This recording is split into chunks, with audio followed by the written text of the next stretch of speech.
இருக்கிற சட்டத்தை பயன்படுத்தியா? இருக்கிற சட்டத்த பயன்படுத்தாம அவன் ஒருத்தன் உட்காந்துருக்கான். அந்த பிராமின் சங்கம்னு சொல்லிட்டு ராமராசன் ஒருத்தனுடைய தலைவன் ஆமா. வந்து ஒரு மொட்டை வந்து உட்காந்துருந்தான் பாருங்க. ம். அவன தான் நான் கேள்வி கேட்கிறேன். ஏங்க ஒரு வயசுல இல்லங்க பெரியவர நான் போய் சொல்ல அப்படி சொல்றீங்க? என்னவா இருந்தா என்னங்க? உட்கார்ந்துட்டு ஆம்பரஸ் தலைவர்னு சொன்னா போதாதா? மொட்டை கிட்ட ஆமாங்க. என் கம்யூனிட்டிய வச்சு பொழச்சிக்கிட்டு இருக்கான். அவர் மட்டும் தான் கமிட்டி வச்சு பொழைக்கிறாரா? ஆமாங்க. சுரண்டி பொழைக்கிறாங்க என் கம்யூனிட்டிய. சரியா? இவன் நடத்துறது என்ன? ஒரு மேட்ரிமோனியல் சைட் தான். வேற என்ன நடத்துற நீ? யார் ஆளுங்கட்சியா இருந்தாலும் அவனுக்கு ஜால்ரா போட்டுக்கிட்டு நீ ஒரு மேட்ரிமோனியல் சைட் நடத்திக்கிட்டு இருக்க.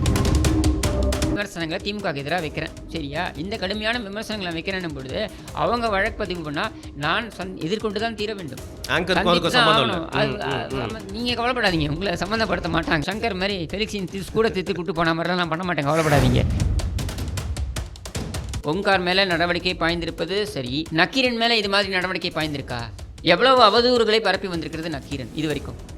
மஞ்சள் பத்திரிகை அப்படின்னா அதற்கு முதல் அடையாளமாக இருக்கக்கூடிய ஒரு பத்திரிகைன்னா அது வந்து நக்கீரன் தான். ஜெயலலிதா அவர்களுடைய அடக்குமுறை எல்லாம் எத்தனை வாட்டி எதிர்கொண்டிருக்காரு. ஒரு எத்தனை தைரியமான வாட்டிங்க இந்த பத்திரிகை. அரசமாவே அரைப்பீங்க. அவங்களுடைய அத்தனை செய்திகளும் இது வரைக்கும் போட்டிருக்க செய்திகள் எல்லாமே அதுவும் புதுசாக அந்த வீடியோவில் வந்துடுறான் பாருங்க. அப்படியே நம்பியார் மாதிரி இப்படி கையை இப்படி பண்ணிட்டு அதாவது அப்படின்னு பேச ஆரம்பிக்கிறான் பாருங்க. எல்லாமே பொய். அவதூறு தான் தீர்ப்பு வரும்போது நீ என்ன பண்ற? கமுக்கமா ஒரே ஒரு லைன் சிங்கிள் லைன் கீழே நீதிமன்றத்தின் உத்தரவின்படி கீழே வந்து நாங்கள் வந்து இந்த தவறான தகவலை பரப்பியதற்கு வருந்துகிறோம். ஒரே ஒரு லைன் முடிஞ்சு போச்சா? நக்கீரன் கோபால் யோகியனா எத்தனை ஆர்டிகல்ஸ் வன்முறை தூண்டும் விதத்தில் அவன் பேசியிருக்கான், எழுதியிருக்கான். எத்தனை பேரை வந்து அசிங்கப்படுத்தியிருக்கான், கொச்சைப்படுத்தியிருக்கான். வணக்கம் இடமலம் நேர்களே. சமீபத்தில் கஸ்தூரியின் சர்ச்சை பேச்சு வந்து பார்த்திங்கன்னா அவங்க மேலே பல வழக்குகளை வந்து பதிய வைக்கிறதுக்கான ஒரு சிச்சுவேஷனை ஏற்படுத்துச்சு. அதற்கப்புறம் அவங்க தலைமறைவானாங்கன்னு சொல்லப்படுச்சு. இப்போ அந்த அவங்க பெயிலுக்காக விண்ணப்பம் பண்ணியிருந்தாங்க. அதுவும் ரிஜெக்ட் செய்யப்பட்டிருக்கு. இனிமேல் என்ன ஆகும் இந்த சூழ்நிலையில் கஸ்தூரி இதை எப்படி எதிர்கொள்ள போகிறாங்க அப்படிங்கிற மாதிரி வந்து கிஷோர் கே சாமி கிட்ட கேள்விகள் கேட்டு தெரிஞ்சுக்கலாம். வணக்கம். வணக்கம். ஸோ எந்த ஒரு ஆக்ஷன் இருந்தாலும் வந்து ஆப்போசிட் ரியாக்ஷன் இருக்கும். ஸோ அதுதான் இப்போ நடந்துட்டுருக்கு அப்படின்னு எடுத்துக்கலாம்ல கிஷோர்? இது வந்து லீகல் ப்ராசஸ். அதாவது கஸ்தூரி அவங்க வந்து ஒரு கூட்டத்தில் பேசுகிறாங்க. சென்னையில் நடக்குது ஒரு கூட்டம். வள்ளூர் கோட்டத்தில் ஒரு ப்ராசஷன் மாதிரி நடக்குது. ப்ரொசஷன் இறுதியில் வந்து ஒரு கூட்டம் நடக்குது. கூட்டம் என்னென்னா பிராமணர்கள் அவர்களுக்கு எதிராக முன்னெடுக்கப்படுகின்ற அந்த வன்ம அரசியல் அதை எதிர்த்து பிரதானமாக அதை எதிர்த்து அவங்க வந்து ஒரு கூட்டம் நடத்துகிறாங்க. அந்த கூட்டத்தில் பேசும்பொழுது கஸ்தூரி அவங்க சில கருத்துக்களை தெரிவிக்கிறாங்க. கஸ்தூரியை பொறுத்த வரைக்கும் அவங்க வந்து நிறைய விஷயங்களை எமோஷ்னலாக பேசக்கூடியவர். நிறைய கூட்டங்களில் பேசியிருக்காங்க, நிறைய டிபேட்ஸில் பேசியிருக்காங்க. நான் ஏற்கனவே இதை பற்றி நான் உங்களோட கூட அந்த வீடியோ பண்ணியிருக்கேன். Where I have vehemently defended her by saying that அவங்களுடைய இன்டென்ஷன் வந்து யாரையும் அந்த ஹர்ட் பண்ணணுன்றது கிடையாது. அது அந்த மாதிரி ஒரு இன்டென்ஷனோடு அவங்க செயல்படக்கூடியவங்க கிடையாது அப்படின்னு சொல்லிட்டு. பட் ஹேவிங் செட் தட் அவங்க பேசினது இஸ் ஆன் ரெக்கார்ட். அவங்க என்ன பேசினாங்களோ அது ரெக்கார்டில் இருக்குது, பதியப்பட்டிருக்கு. அப்போது அதை வந்து நீதிமன்றம் எப்படி பார்க்குதுன்னு இருக்கு. நீதியரசர் ஆனந்த வெங்கடேஷ் எடுத்துக்கிட்டிங்கனாக்கா ரொம்ப ரீசனபிள் ஜட்ஜ். சமீபத்தில் அவர் குறித்து வரக்கூடிய கருத்துக்கள் எல்லாமே அப்படி தான் இருக்குது. ரொம்ப ரீசனபிள் ஜட்ஜ். அதாவது என்னுடைய பர்சனல் எக்ஸ்பீரியன்ஸ், அவரோட என்னுடைய பர்சனல் எக்ஸ்பீரியன்ஸ் வந்துட்டு பிராமணர்கள் குறித்து திருமுருகன் காந்தி ரொம்ப தவறாக இழிவாக பேசிய பொழுது பிராமணர்கள் குறித்து அவர் பேசிய பேச்சு அப்படின்றத எதிர்த்து நாங்கள் வந்து சில விஷயங்களை கமிஷனர்கிட்ட எடுத்துகிட்டு போனேன். சென்னை போலீஸ் கமிஷனர்கிட்ட எடுத்துகிட்டு போனேன். சென்னை போலீஸ் கமிஷனர்கிட்ட எடுத்துகிட்டு போன பொழுது அவங்க இன்னும் கொஞ்சம் எவிடன்சஸ் இருந்தால் கொடுங்க அப்படின்னு சொன்னாங்க. ஸோ எவிடன்சஸ் எல்லாத்தையும் கொண்டு போய் சப்மிட் பண்ணேன் நான். இந்த எவிடன்சஸ் நான் சப்மிட் பண்ண உடனே அவங்க என்ன பண்ணாங்கன்னா அதை பேஸ் பண்ணி அவங்க கம்ப்ளைண்ட் அவங்க ஃபைல் பண்ணாங்க. அவங்க என்ன சொன்னாங்க, நீங்கள் ஃபைல் பண்ணீங்கன்னா அது உங்களுக்கு ஒரு பொலிட்டிக்கல் ஆங்கிள் இருக்குது அப்படின்ற மாதிரி கொண்டு போயிடுவாங்க. ஸோ நாங்கள் இதை முன்னெடுத்துகிட்டு போகிறோம். அப்புறம் அவங்க ஃபைல் பண்ணி அந்த கேஸில் பார்த்தீங்கன்னா இதே ஜஸ்டிஸ் ஆனந்த் வெங்கடேஷ் பெஞ்சுக்கு முன்னாடி தான் அது வந்தது. அவர் ரொம்ப ஸ்ட்ராங்காக அதை பேசினார். அதாவது ஒரு கம்யூனிட்டிக்கு எதிராக இது மாதிரி பேசுவதை ஏற்றுக்கொள்ள முடியாது. சரி, திருமுருகன் காந்தி தொடர்ந்து இது மாதிரி பேசுவார் என்றால் அவருக்கு எதிராக கடுமையான நடவடிக்கைகளை நீங்கள் எடுக்க வேண்டும் அப்படின்னு காவல்துறைக்கு உத்தரவு பிறப்பித்தார். அதுக்கப்புறம் பார்த்தீங்கன்னா கிட்டத்தட்ட ஒரு 6 மாதம் திருமுருகன் காந்தி வாய் திறக்கலை. நான் என்ன சொல்ல வரேன், திருமுருகன் காந்திக்கோ யாருக்கோ கருத்து சொல்கிறதுக்கு எல்லா உரிமையும் இருக்குது. வாய் போட்டு போடணுன்றது உங்களோட அது என்னுடைய நோக்கம் கிடையாது. ஆனால் ஒரு கம்யூனிட்டிக்கு எதிராக நீங்கள் வன்மத்துடன் நீங்கள் கக்கக்கூடிய, அதாவது வன்முறையை தூண்டக்கூடிய வகையில் கக்கக்கூடிய விஷயங்கள் இருக்கு இல்லையா, இதை ஏற்றுக்கொள்ள முடியாதுன்றதான். அதுக்கு இப்போ இருக்கக்கூடிய சட்டங்களே போதுமானது தான். சரி, இன்றைக்கி இருக்கக்கூடிய சட்டங்களை யார் பயன்படுத்தியிருக்காங்க? பிராமண சங்கங்கள் பயன்படுத்தியிருக்கா? பயன்படுத்தலை. அப்படின்னும் பொழுது இந்த சட்டங்களே நீங்கள் பயன்படுத்தாத நிலையில் புதுசாக எங்களுக்கு பிசிஆர் மாதிரி ஒரு சட்டம் வேணும்னு கேட்குறது வந்து அபத்தம் அப்படின்றது என்னுடைய மேபி வாதம். சட்டம் தெரியாம தான் கேட்டிருக்காங்க போல இருக்கு அவங்க. ஏன்னா அவங்களுக்கு இருக்கிற சட்டத்தை பயன்படுத்தவே தெரியாமலாம் இல்லை, தெரிஞ்சுக்கணுன்ற எண்ணம் கிடையாது. இப்போது நீங்கள் நடந்து வரீங்க, உங்களுக்கு எதிராக வன்மத்தை கக்குவது வந்து ஏற்றுக்கொள்ள முடியாது, நடந்து வரீங்களா, இந்த கோவத்தை ஒருத்தராவது பெட்டிஷனாக ஃபைல் பண்ணி கோர்ட்டுக்கு கொண்டு போனீங்களா? நான் எடுத்துகிட்டு போனதுனால கேட்குறேன். நான் இதை பண்ணேன், நான் பண்ணதுக்கு திங்க 2016 அந்த அந்த அந்த பீரியடில் 15-16 அந்த பீரியடில் நான் பண்ணேன். அதுக்கு எனக்கு இதே நீதியரசர் ஆனந்த் வெங்கடேஷ் வந்து சொல்யூஷன் கொடுத்தார், தீர்வு கொடுத்தார். இதை மாதிரி பேசுவதை ஏற்றுக்கொள்ள முடியாது அப்படின்ட்டு ரொம்ப கடுமையான ஸ்ட்ரிக்சர்ஸோடு அவர் பாஸ் பண்ணார், ஆர்டர் பாஸ் பண்ணார். அதுக்கப்புறம் அவன் வாயை மூடிக்கிட்டான். நான் என்ன கேட்குறேன் அப்படின்னா, இதை மாதிரியான கடுமையான நடவடிக்கைகளை இப்போ இருக்கக்கூடிய சட்டங்களை வைத்தே நீங்கள் செய்ய முடியும் என்கிற பொழுது, இப்போ இருக்கக்கூடிய சட்டங்களை நீங்கள் பயன்படுத்தினீர்களா என்றால் பயன்படுத்தலை அப்படின்னும் பொழுது, இந்த கூட்டம் நடத்தி எங்களுக்கு புதிய சட்டங்கள், புதிய பாதுகாப்பு சட்டங்கள் வேணும்னு கேட்குறது அபத்தமாக இல்லையா, ஸ்டூபிடிட்டியா இல்லையா? அப்படின்றதுனால தான் நான் அந்த கூட்டத்துக்கு போகலை. அர்ஜுன் சம்பத் வந்து ரொம்ப நல்ல பரிச்சயமானவர் தான். அழைப்பு விடுக்கப்பட்டதா? நான் போகலை. ஏன் போகலைன்னா இந்த காரணத்துக்காக தான். இருக்கிறதே நீ பயன்படுத்தல, அப்புறம் புதுசாக வேணும்னு கேட்குறது நான் அபத்தமாக இல்லையா? அப்படி ஒரு உணர்ச்சியில் பொங்கி ஏற்படுத்தப்பட்ட ஒரு கூட்டமாக தான் அது அவங்களுக்கு உரிமை இருக்குது. அவங்களுடைய உணர்வை வெளிப்படுத்துவதற்கு அவர்கள் தெருவில் இறங்கி போராடுவதற்கோ குரல் எழுப்புவதற்கோ அவர்களுக்கு எல்லா உரிமையும் இருக்குது. அதை நம்ம கேள்வி கேட்க போகிறது இல்லை. ஆனால் அங்கே பேசிய பேச்சு இருக்கு இல்லையா, அதில் சில சர்ச்சைக்குரிய வாசகங்கள் இடம்பெற்றிருக்கலாம். அதாவது அதை எப்படி புரிந்து கொள்கிறோம் என்பதை பொறுத்து. கஸ்தூரி இதை நினைத்து தான் சொல்லியிருப்பாரான்றது வேறு, சரியா? சொல்லியிருக்க மாட்டார் என்று நான் நம்புகிறேன். ஏன்னா எனக்கு கஸ்தூரி மேலே எனக்கு தெரியும். கஸ்தூரியை I know that she will not, அவங்க அந்த இன்டென்ஷனோட பேசியிருக்க வாய்ப்பு கிடையாது. ஆனால் அதை வெளி உலகம் எப்படி புரிந்து கொள்ள முடியும் அப்படின்னு இருக்கு இல்லையா, அதில் தவறு இருக்கும் பட்சத்தில் அதை வந்து நம்ம வந்து அதெல்லாம் இல்லை, இதை இப்படி நீதிமன்றம் புரிந்து கொள்ளக்கூடாது நம்ம சொல்ல முடியாது. அப்போ நீதிமன்றம் சில கேள்விகளை கேட்டிருக்கு. என்ன கேள்விகளை கேட்குறாங்க அப்படின்னா, இந்த மாதிரி ஒரு சமூகத்தையே இழிவாக பேசுகிற மாதிரி இது இருக்குது, அவங்க நோக்கம் அது இல்லைன்றீங்க, உங்கள் இஷ்டத்துக்கு நீங்கள் மேடையில் பேசிடுறீங்க, பேசினதுக்கப்புறம் உங்களுக்கு புரிய வருது இது தப்புன்னு, பேசுகிறத பேசி டேமேஜ் பண்ணதுக்கப்புறம் எனக்கு புரிய வந்துச்சுன்னு சொன்னால் என்ன அர்த்தம் இப்படின்னு நீதிமன்றம் கேட்குது. இவ்வளோதாங்க விஷயம், சரியா? ஸோ அவருடைய முன்ஜாமீன் மனு, அந்த முன்ஜாமீன் மனு நிராகரிக்கப்பட்டிருக்கு. என்னுடைய தனிப்பட்ட ஒப்பீனியன், அதாவது கஸ்தூரிக்கு அவங்களுக்கு சில லீகல் கவுன்சில் இருக்கலாம், அவங்க சில ஒப்பீனியன் கொடுத்துருக்கலாம். என்னுடைய தனிப்பட்ட ஒப்பீனியன் என்னன்னா, இது புகார் பதியப்பட்டு, அதாவது எக்மோரில் வந்து இந்த புகார் பதியப்படுது, வேறு 2 ஊர்களில் புகார் பதியப்படுது. புகார் பதியப்பட்ட உடனேயே சம்மனை கொண்டு வந்து வீட்டில் கொண்டு வந்து கொடுப்பாங்க போலீஸ். அப்படி கொடுக்கப்பட்ட பொழுது அந்த சம்மனை அவர் பெற்றிருக்கலாம். ஸோ அதனால் நீதிமன்றம் எப்படி புரிந்து கொள்கிறது அப்படின்றது வேறு விஷயம். நீங்கள் இந்த நோக்கத்தில் தான் சொல்லியிருப்பீங்க, ஆனால் அவங்க வேறு மாதிரி புரிஞ்சுக்கலாம். அப்போ நீங்கள் என்ன பண்ணியிருக்கணும், சம்மனை நீங்கள் வாங்கியிருந்தீங்கன்னா, சம்மனை நீங்கள் பெற்றுக்கொண்டிருந்தால் நீங்கள் நீதிமன்றத்தில் போயிட்டு நான் இந்த விளக்கத்தை கொடுத்தேன் அப்படின்னு சொல்லிட்டீங்கன்னா உங்களுக்கு முன்ஜாமீன் வருவதற்கான வாய்ப்புகள் அதிகம் இருந்திருக்கும் அப்படின்றத நான் பார்க்குறது. ஏன்னா இன்றைக்கி என்ன ஆகிடுதுன்னா, இது என்னுடைய பர்சனல் எக்ஸ்பீரியன்ஸில் நான் பார்த்தது. ஏன்னா நீங்கள் உங்களுடைய முன்ஜாமீன் மறுக்கப்பட்டு விட்டால் அது வரைக்கும் காவல்துறை நடவடிக்கை எடுக்கலாம், எடுக்காமல் இருக்கலாம், அது அவங்களுடைய சாய்ஸ். ஆனால் முன்ஜாமீன் மறுக்கப்பட்டு விட்டால் நீதிமன்றமே உத்தரவிடுவது போலத்தான், இவங்களை கைது பண்ணுங்க அப்படின்னு நீதிமன்றம் உத்தரவிடுவது, தேடி கேப்சர் பண்ணணும். ஸோ என்னன்னா, நீங்கள் அதிக வீரியத்துடன் காவல்துறை செயல்பட வேண்டிய அவசியம் ஏற்படும். Okay. Once a court rejects your anticipatory bail, it means that indirectly court is saying go ahead and arrest her. புரியுது, சரியா? அப்போது காவல்துறைக்கு கூடுதல் அத்தாரிட்டி வந்துருச்சு, இது பண்ணியே ஆகணுன்ற ஒரு லெவலுக்கு அவங்க போயிடுவாங்க, சரியா? அப்போது இந்த காம்ப்ளிகேஷனை அவங்க அவாய்ட் பண்ணியிருக்கலாம்ன்றது தான் என்னுடைய எனக்கு தெரிஞ்ச அந்த மீட்டிங்கே உங்களை மாதிரி அவங்க அவாய்ட் பண்ணியிருக்கலாம் அப்படின்னு தான் வந்து தோணுது. பார்த்தீங்களா, இப்போ மற்றவங்களாம் வந்து எல்லாருமே ரொம்ப சேஃப் பிளேஸில் இருக்கிறாங்க, இன்னைக்கு வந்து கஸ்தூரி மட்டும் வந்து மாட்டிக்கிட்டாங்க இல்லையா? அது ஒரு பார்வை, அதையும் ஒரு பார்வையாக வைக்கலாம். பட் யார் எங்கே போய் கலந்துக்கணுன்றதை நம்ம முடிவு பண்ண இல்லை சொல்கிறேன், இது இப்போ அவங்களுடைய ஒப்பீனியன் இல்லையா? என்னுடைய தனிப்பட்ட அவங்களுக்கு அதில் முழு உடன்பாடு இருந்ததுனால அவங்க அங்கே போய் கலந்துக்கிட்டாங்க. எனக்கு அதில் உடன்பாடு இல்லை. இருக்கிற சட்டத்தை பயன்படுத்தியா, இருக்கிற சட்டத்தை பயன்படுத்தாமல் அவன் ஒருத்தன் உட்காந்துருக்கான், அந்த பிராமின் சங்கம்னு சொல்லிட்டு ராமராசன் ஒருத்தனுடைய தலைவன் ஒரு மொட்டை வந்து உட்காந்துதான் பாருங்க, அவனை தான் நான் கேள்வி கேட்குறேன். என்னவா இருந்தால் என்னங்க உட்காந்துட்டு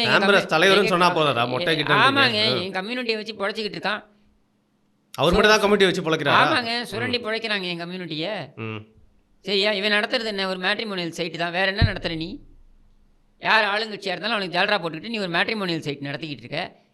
என்ன பிராமணர்களுக்காக ஏதாவது செஞ்சிருக்கியா? உருப்படியா ஏதாவது செஞ்சிருக்கியா? சரி, நீங்க கேள்விப்பட்ட வரைக்கும் இப்ப யாராவது சப்போர்ட்டுக்கு வராங்களா? அந்த மீட்டிங்ல கலந்துக்கிட்டவங்க யாராவது வந்து கஸ்தூரி பின்னாடி இதுல நிக்கிறாங்களா? இதுல என்ன பிரச்சனை அப்படின்னா, அ, அ. அவங்களுடைய உரிமைக்காகவே இவங்க வந்து நீதிமன்றத்தின் படிகளை சென்று நாடுவதற்கு யோசிக்கக்கூடியவர்கள் இவர்கள். புரியுது. அப்புறம் எப்படி? ஆக்ரோஷமா பேசுறதெல்லாம் ஓகே. உன் பிரச்சனைக்கே நீ போமாட்டேங்கிற நீதிமன்றத்துக்கு, நீ கஸ்தூரியோட பிரச்சனைக்கு போவியா? கண்டிப்பா போக மாட்டார்கள். இந்நேரத்துக்கு பிராமண சங்கங்கள்லாம் அவங்களுக்கு ஆதரவா வந்து, இல்லைங்க அவங்க இந்த மாதிரி பேசலைன்னு சொல்லி, அவங்களும் ஒரு இன்டர்வீனிங் பெட்டிஷன் போட வேண்டியது தானே? போட்டாங்களா?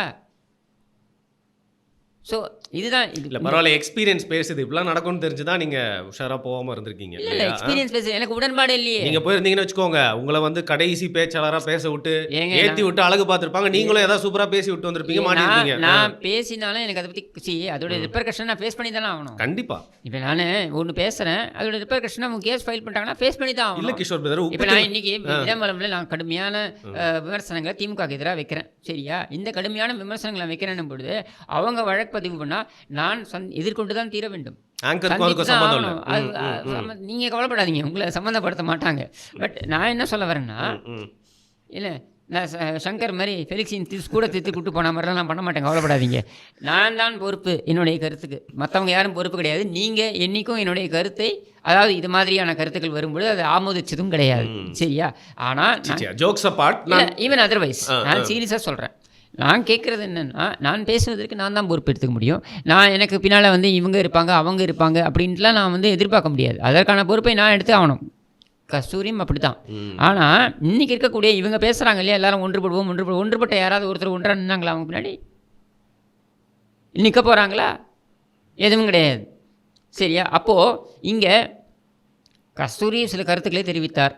இதை தவறாக புரிந்து கொள்வதற்கான ஸ்கோப் அதில் இருந்தது. சரி, அவர் அந்த இன்டென்ஷனில் பேசியிருப்பாருன்னா கண்டிப்பாக பேசியிருக்க மாட்டார், நான் நம்புகிறேன். எல்லாரும் நம்பணும்ல, பார்க்குறவங்க எல்லாருக்கும் வேறு மாதிரி தெரியறதுக்கு வாய்ப்பு இருக்குல்ல. அந்த அந்த அந்த ஸ்பீச் எடுத்து பார்த்தீங்கன்னா it can be interpreted either ways. அதுக்கு அவங்க விளக்கம் கொடுத்தாங்க. அந்த விளக்கம் என்பது நீதிமன்றத்தில் எப்படி பதியப்படும்? நீதிமன்றத்தில் முழுமையாக பதியப்படுமா? ஏன்னா அரசு தரப்பு உங்களுக்கு எதிராக இருக்கிறது. அப்படின்னும் பொழுது நீதிமன்றத்தில் அந்த விளக்கம் முழுவதுமாக போய் சேருவதற்கான வாய்ப்புகள் குறைவு. அப்போ எங்கே போய் சேர்ந்துருக்கோம்னா, நீங்கள் அந்த சம்மனை வாங்கி நீங்கள் எழுத்துப்பூர்வமாக ஒரு விளக்கத்தை நீங்கள் காவல்துறையிடம் கொடுத்திருந்தீர்கள் என்றால் காவல்துறை உங்களை கைது செய்திருக்கவும் முடியாது.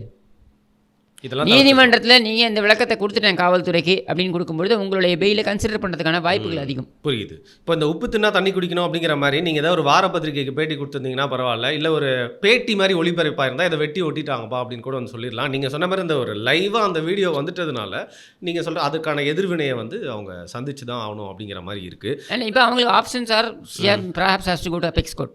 சுப்ரீம் கோர்ட்டுக்கு போய் என்ன பண்ணுவாங்க? சுப்ரீம் கோர்ட்டில் சுப்ரீம் கோர்ட் ஹைகோர்ட்டை விட கொஞ்சம் லீனியண்டாக இதை கன்சிடர் பண்ணுவாங்க தான் நான் பார்க்குறேன். ஏன்னா when comes to freedom of expression supreme court வந்து ஓரளவுக்கு லீனியண்டாக அவங்க பார்க்குறாங்க, சரியா? இப்போ ஹைகோர்ட்னு போது அவங்க ஒரு தன்மையோட பார்க்குறாங்க, சுப்ரீம் கோர்ட்னு ஒரு தன்மையோட பார்ப்பாங்க. But then I am again saying, Anand Venkatesh sir வந்து ரொம்ப ரீசனபிள் ஜட்ஜ். அவரை பொறுத்த வரைக்கும் அவர் வந்து அன்ரீசனபிளாகவோ இல்லை யாரையும் வந்து காழ்ப்புணர்ச்சியோடையோ அணுகக்கூடிய ஒரு ஜட்ஜ் கிடையாது. ஸோ அதனால் வந்து பொறுத்திருந்து பார்க்கலாம் அப்படிங்கிறீங்க. இன்னொரு விஷயம் கேட்கணும்னு நினச்சிட்டு இருந்தேன். இப்போ அந்த பேட்டி எடுக்கிறதுக்கு முன்னாடி தான் வந்து அந்த செய்தியை வந்து நான் படித்தோன்னே இது கூட வந்து கேட்கலாம் அப்படின்னு நினச்சேன் நான். ஏன்னா இப்போ அந்த பிராமண சங்கத்தை கூட்டத்தை இந்த ப்ரொசஷனை வந்து ஏற்பாடு பண்ணியது அர்ஜுன் சம்பத் அவர்கள். அவருடைய மகனான இந்து முன்னணியில் இருக்கக்கூடிய ஓம்கார் அப்படிங்கிறவர் வந்து கைது பண்ணியிருக்காங்க. அதற்கான காரணம் பின்னணி என்ன, அதற்கான காரணம் யாராக இருந்தா அப்படிங்கிறத வந்து சொல்லுங்கள். அது வந்து என்னென்னா அவங்க ஒரு போராட்டம் ஒன்று நடத்துகிறாங்க. சரி, இந்த கூட்டம் கிடையாது, இது வேற ஒரு போராட்டம். ஈஷா மையத்துக்கு எதிராக சில கருத்துக்களை வந்து நக்கீரன் தொடர்ந்து அவதூறுகள் வீடியோவும் போடுறாரு, பத்திரிகையிலும் எழுதுறாரு. நக்கீரன் தெரிவித்த அந்த அவதூறு கருத்துக்களுக்கு எதிராக ஒரு போராட்டம் நடைபெற்றது. அந்த போராட்டத்தில் பேசும்பொழுது அர்ஜுன் சம்பத் அவர்களும் இருக்காங்க, அவருடைய மகன் ஓம்கார். அவர் பேசும்பொழுது சில தடித்த வார்த்தைகளை பயன்படுத்தினார் அப்படின்றது தான் குற்றச்சாட்டு. அதாவது நீ இந்த மாதிரி வந்து பெண்களை, அதாவது அந்த ஆசிரமத்தில் இருக்கக்கூடிய பெண்களை வந்து இழிவா நீ பேசுகிற, சனியன்கள் இப்படின்லாம் நீ இந்த மாதிரியான வாசகங்கள்லாம் குறிப்பிட்டு நீ இழிவாக பேசுவ அப்படின்னாக்கா நான் உன்னுடைய நாக்கை இழுத்து அறுப்பேன் அப்படின்னு பொருள்பட பேசியிருக்காரு. இது வந்து வன்முறையாக பார்க்கப்படக்கூடிய ஒரு கொலை மிரட்டல் அந்த மாதிரி கூட பார்க்கப்பட வேண்டிய என்பதை விட பார்க்கப்படக்கூடிய ஒரு கருத்து தான். இப்போ இதை தெரிவித்தார் அப்படின்றதுனால தான் அவர் மேலே நடவடிக்கை எடுக்கிறாங்க. நம்முடைய கேள்வி உள்ளபடியே என்னென்னா, ஓம்கார் மேலே நடவடிக்கை பாய்ந்திருப்பது சரி, நக்கீரன் மேலே இது மாதிரி நடவடிக்கை பாய்ந்திருக்கா? எவ்வளவு அவதூறுகளை பரப்பி வந்திருக்கிறது நக்கீரன் இது வரைக்கும். மஞ்சள் பத்திரிகை அப்படின்னா அதற்கு முதல் ஒரு அடையாளமாக இருக்கக்கூடிய ஒரு பத்திரிகைன்னா அது வந்து நக்கீரன் தான். ஜெயலலிதா அவர்களுடைய அடக்குமுறையெல்லாம் எத்தனை வாட்டி எதிர்கொண்டிருக்காரு. ஒரு எத்தனை தைரியமான வாட்டிங்க இந்த பத்திரிகையாளர். அரசமாவே அரைப்பீங்க? ம். எத்தனை வாட்டி இந்த அரசமாவே அரைப்பீங்க? நீங்கள் எவ்வளவு அவதூறுகளை நீங்கள் பரப்பினீங்க? செல்வ ஜெயலலிதா அவர்கள் காலத்திலேருந்து எடுத்துப்போம், எவ்வளவு அவதூறை நீங்கள் பரப்பியிருக்கீங்க. ஆனா ஒரே பத்திரிகையாளர் சும்மா தில்லா நின்னார் சிங்கம் மாதிரினா அது இல்லம் நக்கீரன் இல்ல, கோபால் இல்லம் இல்ல, அவர்கள் ஒரு தான். மண்ணாங்கட்டி. ஜெயலலிதாவுக்கு எதிராக. அதெல்லாம் ஒன்றுமே கிடையாதுங்க. இதெல்லாம் ஒரு பில்டப். சரியா? இவன் ஒரு தொடர்நடிகை நக்கீரன் கோபால். நான் இப்பவும் சொல்கிறேன், நக்கீரன் நீங்கள் எடுத்து பாருங்கள், அவங்களுடைய அத்தனை செய்திகளும் இது வரைக்கும் போட்டிருக்க செய்திகள் எல்லாமே, அதுவும் புதுசாக அந்த வீடியோவில் வந்துடுறான் பாருங்க, அப்படியே நம்பியார் மாதிரி இப்படி கையை அப்படி இப்படி பண்ணிக்கிட்டு அதாவது அப்படின்னு பேச ஆரம்பிக்கிறான் பாருங்க. எல்லாமே பொய், இட்டுக்கட்டிய பொய். அதுவும் என்ன தெரியுமா, நீ இழிவாக பேசக்கூடியவர்கள் உனக்கு எதிராக ஒரு அறச்சீற்றம் கொண்டு உனக்கு எதிராக எந்த நடவடிக்கையும் எடுக்க முடியாத ஒரு சூழலில் தள்ளப்படுறாங்க. அப்படிப்பட்டவங்க மேலே தான் நீ இந்த மாதிரி பரப்புற. உதாரணத்திற்கு இப்போ பார்த்தீங்கன்னாக்கா பொள்ளாச்சி விவகாரம். அந்த பொள்ளாச்சி விவகாரம் நடந்த பொழுது 400 பெண்கள் அதில் பாதிக்கப்பட்டிருக்காங்க, 500 பெண்கள் பாதிக்கப்பட்டாங்க அப்படின்னு பேசியவன் இந்த நக்கீரன் கோபால். ஆனா இந்த கேஸை பத்தி மட்டும் நம்ம வந்து எக்ஸாம்பிளா பேச வேணாமே, ரொம்ப சென்சிட்டிவான விஷயம். அத நம்ம எது சொல்றீங்க? பொள்ளாச்சி விவகாரம் இல்லைங்க, யூ ஹேவ் டு அண்டர்ஸ்டாண்ட். இவன் அந்த மாதிரி பேசி அங்கே இருக்கக்கூடிய எவ்வளோ பாதிக்கப்பட்டாங்க தெரியுமா? நீங்கள் சென்சிட்டிவ்னு சொல்கிறீங்க இல்லையா, எவ்வளோ பாதிக்கப்பட்டாங்க தெரியுமா அந்த ஊருக்காரங்க? நான் போய் பேசியிருக்கேன், அவங்களோட இன்ட்ராக்ட் பண்ணியிருக்கேன். அதனால் நான் சொல்கிறேன், இந்த மாதிரி இவன் எழுதுகிறான், இந்த மாதிரி கவர் பேஜ்லேயும் இந்த மாதிரி எழுதுறதுனால என்ன ஆச்சு, எங்கள் ஊரில் பொண்ணு எடுக்க மாட்டேங்கிறாங்க. 500 பெண்கள், 600 பெண்கள், 1000 பெண்கள், நீ மாட்டுக்கு போகிற போக்கில் எழுதிட்டு போனேன்னா என்ன அர்த்தம்? என்ன எவிடன்ஸ் பேக் பண்ணி நீ இதெல்லாம் பேசுகிற? ஒன்றுமே கிடையாது. சரியா? இதை மாதிரி பல பேரை பற்றி உதாரணத்துக்கு சொல்கிறேன் நான். டிடிவி தினகரனை பற்றி ரொம்ப தரக்குறைவாக இவன் வந்து எழுதுகிறான் நக்கீரனில். என்ன எழுதுகிறான் தெரியுமா? அவருக்கும் ஏதோ ஒரு பெண்ணுக்கும் தொடர்பு இருக்குது. அதுவும் எங்கே? அவங்க வந்து அரவியில், பாண்டிச்சேரி பக்கத்தில் அரவியில் அவர் அங்கே தங்கியிருந்தார். அங்கே தான் அவருடைய வீடு இருக்குது. அங்கே வந்து ஒரு பெண்ணுடன் அவர் வந்து இருக்கார் இப்படின்னு எழுதுகிறான்.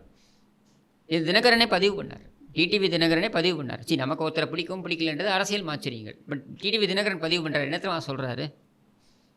இவன் வந்து இந்த மாதிரி எழுதுகிறான் பத்திரிகையில். இதை அவதூறுன்னு நாம் போய் நீதிமன்றத்தில் நிரூபிக்கணும். அவன் ஒரு கிளைம் பண்ணுறான், இந்த கிளைம் உண்மையான அவங்ககிட்ட நீதிமன்றம் கேட்குறதில்ல. அவன் சொல்கிறது பொய்ன்றதை நான் நிரூபிக்கணும். என்னை பற்றி ஒரு பத்திரிகை எழுதுது, இதுதான் அவதூறு வழக்கில் இருக்கக்கூடிய பெரிய பிரச்சனையே. என்னை பற்றி ஒரு பத்திரிகை எழுதுது, அந்த பத்திரிகை எழுதுவது பொய் அப்படின்னு நாம் நிரூபிக்கணும். அப்போது அந்த இடைப்பட்ட காலத்தில் அவர் இதே வார்த்தையை பயன்படுத்தினார் தினகரன். என்னுடைய மகள் வந்து என்கிட்ட கேள்வி கேட்குறாங்க, அவங்க ஸ்கூல் போகிறாங்க, மற்ற பசங்கள்லாம் இருக்காங்க, இந்த பத்திரிகையில் இப்படி வருது செய்தி அப்படின்பொழுது அதை பார்த்து அவங்க கேட்குறாங்க. இப்போ இந்த கேள்வி என்னிடம் கேட்கும்போது எனக்கு எவ்வளோ வலிச்சிருக்கும். நீ அந்த தீர்ப்பில் என்ன வருது?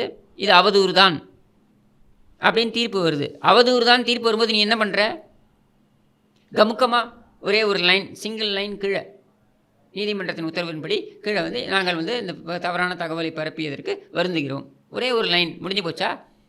அப்போ இத்தனை வருஷம் அந்த கேஸ் நடக்குது, எத்தனை வருஷம்? அப்போ அத்தனை வருஷம் அந்த பழியை சுமந்தது யார்? அப்போது இதை ஒரு பத்திரிகை செய்யுது.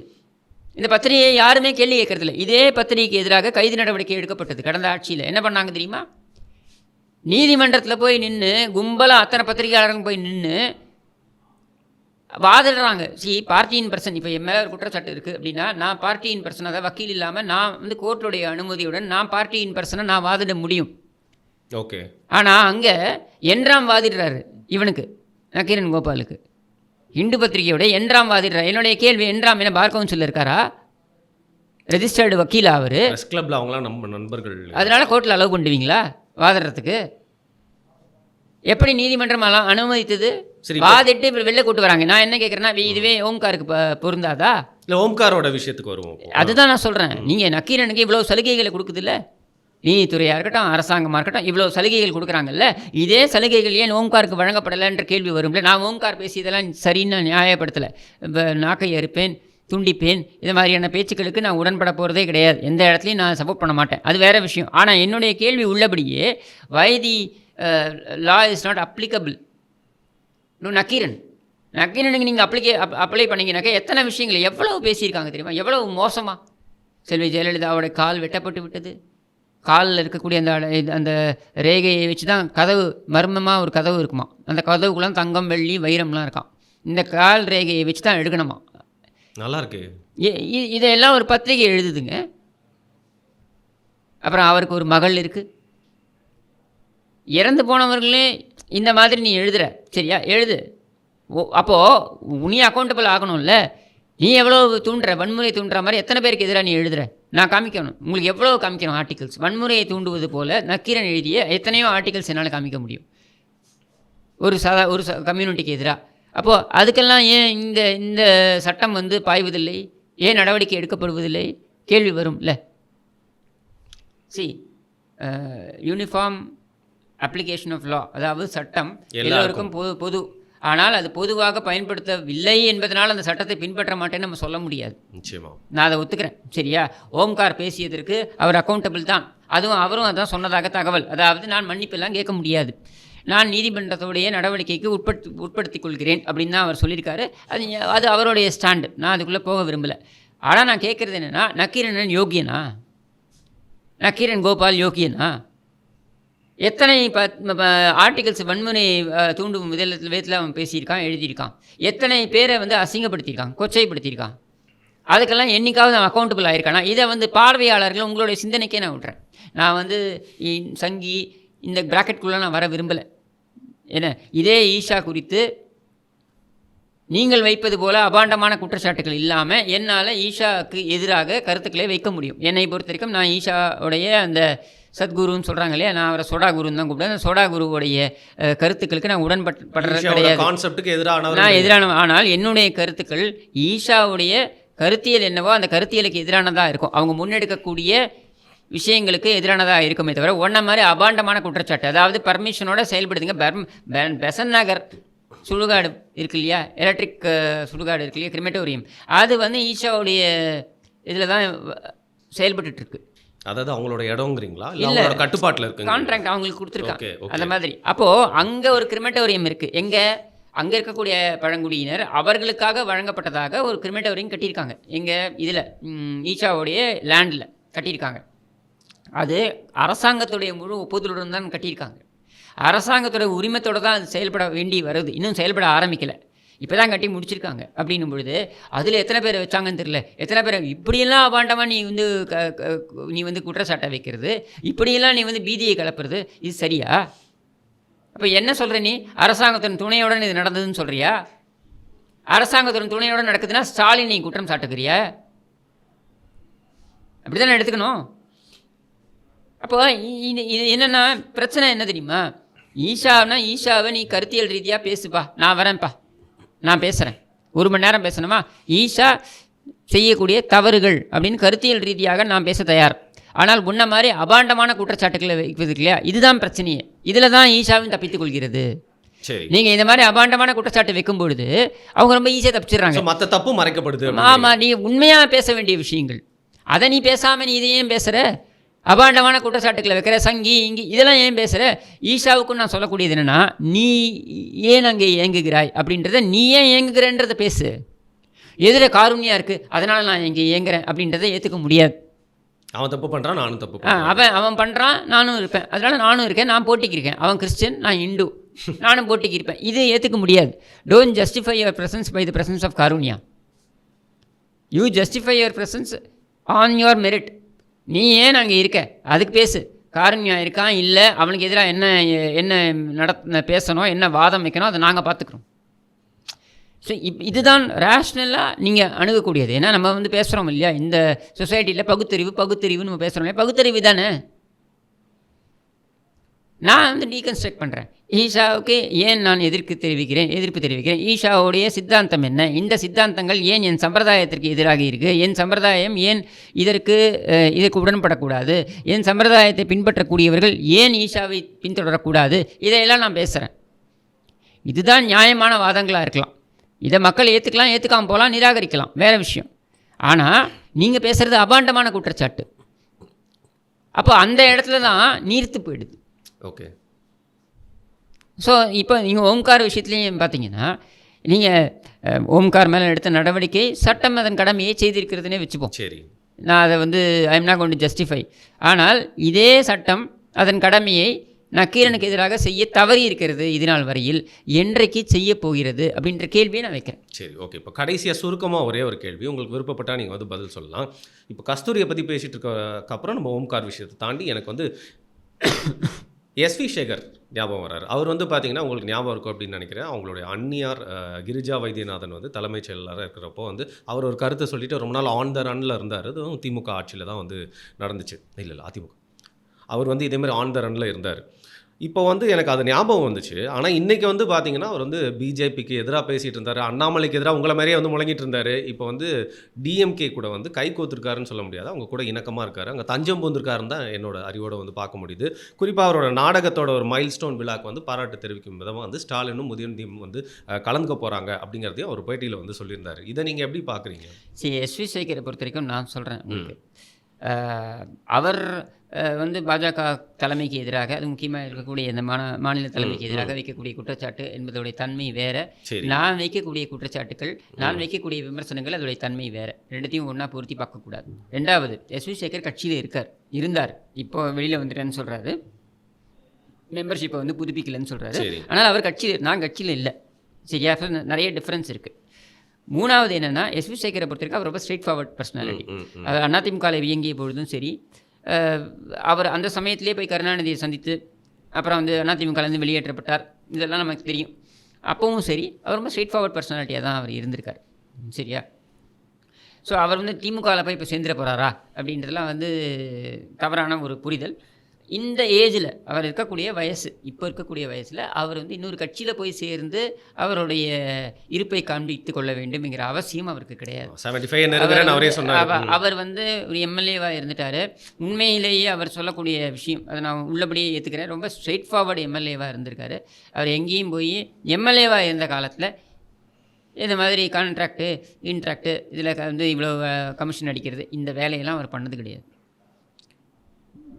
எனக்கு வந்து சம்பளம் எம்எல்ஏவாக வருதா, அது போதும் அப்படி இருந்தவர் தான் அவர், இப்படி இருக்கக்கூடியவர் தான் அவர். அதே சமயத்தில் நீங்கள் எங்கேயாவது ஒரு இடத்துக்கு பேச கூப்பிட்றீங்க, ஏதாவது அந்த மாதிரியான ஒரு விஷயம்னா அது நல்ல காசுக்காக இருந்தால் அவர் வந்து he will do it for free. அதே சமயத்தில் அவருக்கு செலவாகுது அப்படின்னா, எனக்கு இவ்வளோ செலவாகுதுப்பா, இது பார்த்துக்குப்பான்னு சொல்லக்கூடியவர் தான், ரொம்ப ஸ்ட்ரெயிட் ஃபார்வர்டாக இருக்கக்கூடியவர் தான். ஸோ அதில் வந்துட்டு ஒரு ஒளிவு முறையோடு இருக்கக்கூடிய மனிதர் அவர் கிடையாது. வெளிப்படைத்தன்மையுடன் இயங்கக்கூடிய ஒரு மனிதர் தான் எஸ்வி சேகர். சரியா?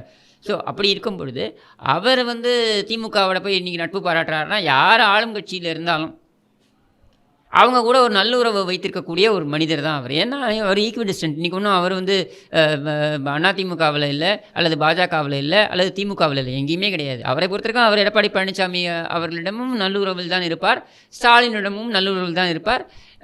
நாளைக்கு பாஜக தலைமையில் யார் வந்தாலும் அவங்க கூடயும் நல்லுறவில் தான் இருப்பார். இப்போ இருக்கக்கூடிய மாநில தலைமையை விட்டுருங்க, அதை நான் கணக்கிலே எடுத்துக்கல, நான் சொல்கிறது பொதுவாக.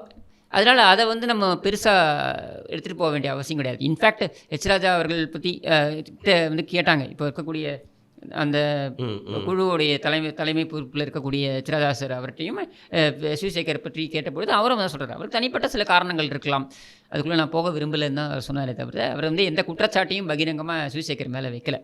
அதனால் அதை வந்து நம்ம வந்து உள்ளர்த்தம் கற்பிக்க வேண்டிய அவசியமே கிடையாது. அவர் எதை செய்தாலும் வெளிப்படையாக செய்யக்கூடிய ஒரு மனிதர். ஓகே, நீங்களும் வந்து ஸ்ட்ரெயிட் ஃபார்வர்டாக உங்களோட மனசில் தான் ஆன்சர் பண்ணியிருக்கீங்க அப்படின்னு நினைக்கிறேன். என்னோட கேள்விகளுக்கு மிக்க நன்றி. தேங்க்யூ.